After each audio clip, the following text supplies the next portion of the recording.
সোমবার দুপুর 2টা নাগাদ সহস্রাধিক শোকাহত জনগণের উপস্থিতিতে অত্যন্ত শোকাবহ পরিবেশে কাটিগড়া এলাকার বিশিষ্ট শিক্ষাবিদ, রাজনীতিবিদ, প্রাক্তন জেলা পরিষদ সদস্য খলিলুর রহমান বরভূইয়ার মরদেহ কবরস্থ করা হয়েছে।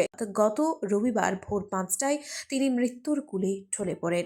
এলাকার বিশিষ্ট আলিম মৌলানা মঈনুদ্দিন কাজী জানাজার নামাজ আদায় করেছেন। জমিয়ত উলামায়ে হিন্দের কর্মকর্তা ইয়াহইয়া সাহেব, অবসরপ্রাপ্ত এসিএস আধিকারিক এফআর লস্কর, প্রাক্তন গাঁও পঞ্চায়েত সভাপতি ইসলাম উদ্দিন চৌধুরী, মৌলানা সোহেল আহমদ কাজী সহ অনেকেই প্রয়াত খলিলুর রহমান বরভূইয়ার নামাজে জানাজার সময় তার জীবনের বিভিন্ন দিক নিয়ে আলোচনা করেন।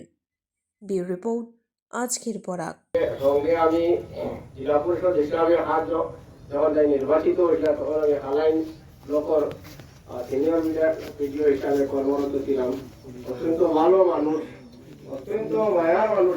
আমি বিগত কয়েকদিন আগে তার সঙ্গে আমি তার ঘরও 1 ঘন্টা তার সঙ্গে সামাজিক বিভিন্ন বিষয় নিয়ে আলোচনা করছি, আর বিভিন্ন পরামর্শ নিচ্ছি।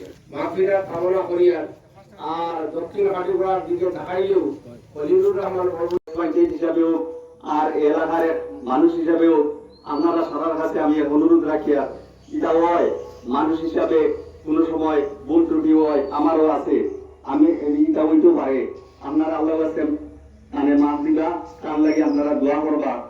আর এর থেকে বেশ কিছু কর নাই।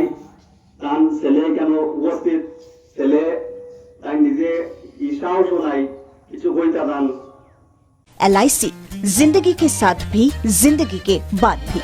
আজই আপনার পলিসি করতে যোগাযোগ করুন লাইফ ইন্স্যুরেন্স অ্যাডভাইজার সৌমিত্র পালের সাথে। যোগাযোগ নম্বর 9864012438। সুধীর দর্শক, আপনারা আমাদের আজকের বরাক ইউটিউব সাবস্ক্রাইব এবং ফেসবুকে ফলো করতে ভুলবেন না কিন্তু।